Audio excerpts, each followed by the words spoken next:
Wow, that was brand new information to me. That's brilliant. I love that.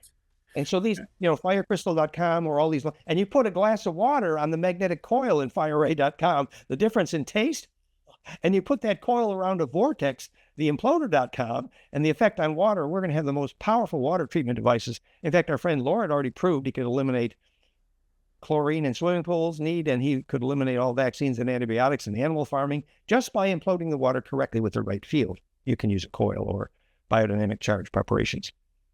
Well, I'm almost done here. I just want to tell you, I'm sitting between these two stones now. One is over here, one's over there, and I can actually feel a pressure wave in my head.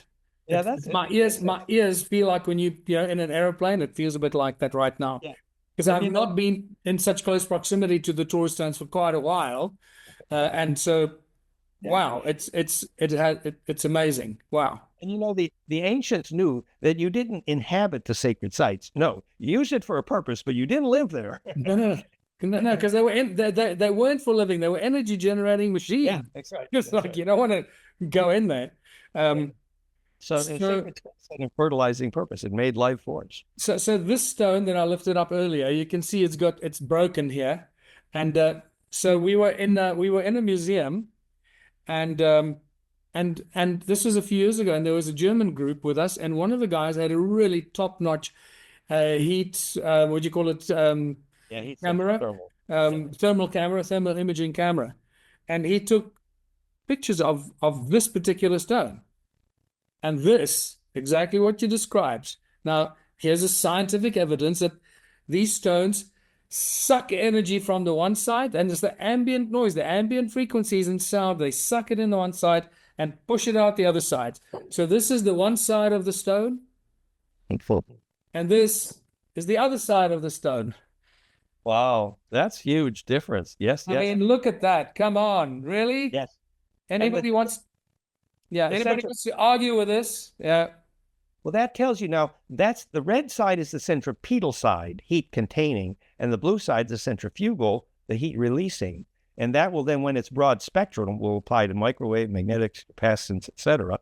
And the more broad spectral that conjugation is, so that should be confirmed then when you spectroanalyze the capacitance of that field.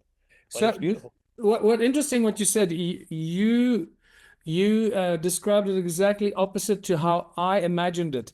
I imagined that the blue side is the cold side. That's where it's sucking the ambient frequencies and it's amplifying them and pushing them out this side. And that's how we're getting a higher energy or a higher temperature measurement, because it's pushing out the energy because it's amplified it from this side. Am I seeing it incorrectly? Well, heat is defined by the amount of destructive wave interference in general. And so the centripetal side, which is where energy is sorted, would logically be the warmer here. The centrifugal side, which is unpacking, would be cooling by definition. When you have the negative ion wind out your pineal during bliss, it feels definitely cool. And that is centrifugal in that sense. But, that metaphor does get confusing, even yin and yang being plus and minus negative. But centripetal centrifugal is a helpful term and does relate directly to what's called plus and minus charge. Well, there's one final thing I want to share with you, and that's this little measuring device. This is a fantastic little toy. This is actually used by scuba divers to find metal and treasures and magnetic fields. So it picks up metal and magnetic fields. So I'm going to turn it on, and you can see, sorry, is it? Yeah, there you can go. It's my cell phone, so you can see. Oh, is the light coming on there? No, there's no light. It's just making a noise. Yeah. So the closer you get, the faster it goes. Can't quite hear it, unfortunately. No, your microphone is not picking that up, unfortunately. Are you serious? Yeah, no, unfortunately. No. No way. Yeah. That is bizarre. But the beeping sound detects the presence of the metal or the magnetic? Yeah, the metal and or magnetic field, right? Interesting. So some of the Torus stones, and I don't have one of them here now, but when you put this thing into the center of the hole, it just goes crazy, and it just so beep beep beep beep beep beep beep beep beep. Beep. By the time you get in, it just goes nuts. But not all the stones do it. Sorry, that's the laptop setting it off. So not all the stones do it, but it does show you. It probably has to do with capacitive coupling. There's a way you can use capacitive coupling efficiency to measure the presence of deep underground water, even because deep underground water enhances capacitors. Well, we know that there's a like a 0 point or whatever in there, Yes, that creates the transference of energy or the generation of energy. So there's a point where, so as you go into the stone, it goes faster and faster until you're like, right? But not for a scientist to get interested. It'd be helpful to describe the physics of what that transducer is picking up and get a little bit more detailed. It's a beautiful example, but I just think let's describe the physics of what that transducer is. But let me give you an example of the transducer whose physics was not taught, and it became tragic. So the Princeton Noosphere project picked up when 3,000 people died on 9/11, and they said it's sensing global consciousness. What they didn't know was they call the capacitor which controls the random number generator, it's actually a Josephson junction. And that Josephson junction is a type of capacitor square wave which is more sensitive to the longitudinal component. So in fact, what they don't know when they picked up when 3,000 people died on 9/11, because their random number generator switched due to that capacitor, they don't teach the physics at all, which is very confusing and disempowering. Actually, the Josephson junction capacitor that was the physics of the sensor at Princeton Noosphere was a sensor for weak longitudinal propagation, EMF. And so that, of course, the longitudinal array, it is the physics of the collective unconscious. So, of course, when 3,000 people died at that moment, the array feels a huge quiver.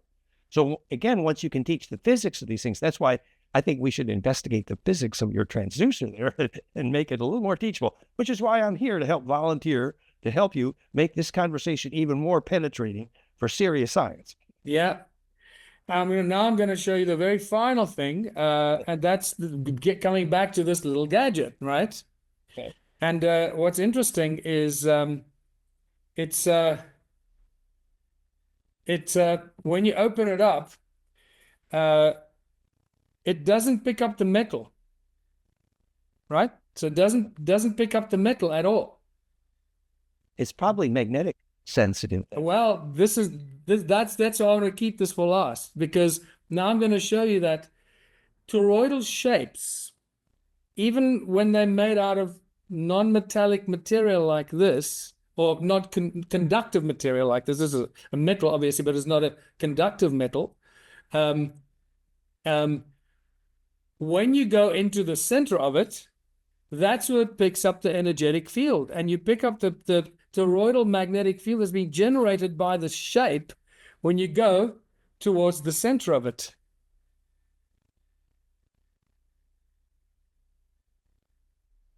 The side, nothing. No, it doesn't pick up the metal, but what? It's amazing. Your mic does not sense that beeping. Unfortunately, we hear nothing here, but it's still instructive. Probably the center of that torus is more capacitive, actually. It would not be magnetic in this, but if capacitive, that could well be implosive. Yeah. Very interesting. So I've now shared all the interesting things from the stone circles with you, and you shared your enthusiasm. That's what's contagious when you teach this. Really, it is contagious. It's beautiful. And when I heard some of your last video, that's why I called you, because I thought I admire what you're doing, what you're teaching, the history of Anki. All is wonderful, beautiful. Stone circle, the grid, beautiful, wonderful work. And I think we could help you make that teaching more powerful to science people. Yeah, that's why I came. Yeah, I need people with your kind of background mind, but especially the right kind of tools to be able to detect and measure and catalog some of the research.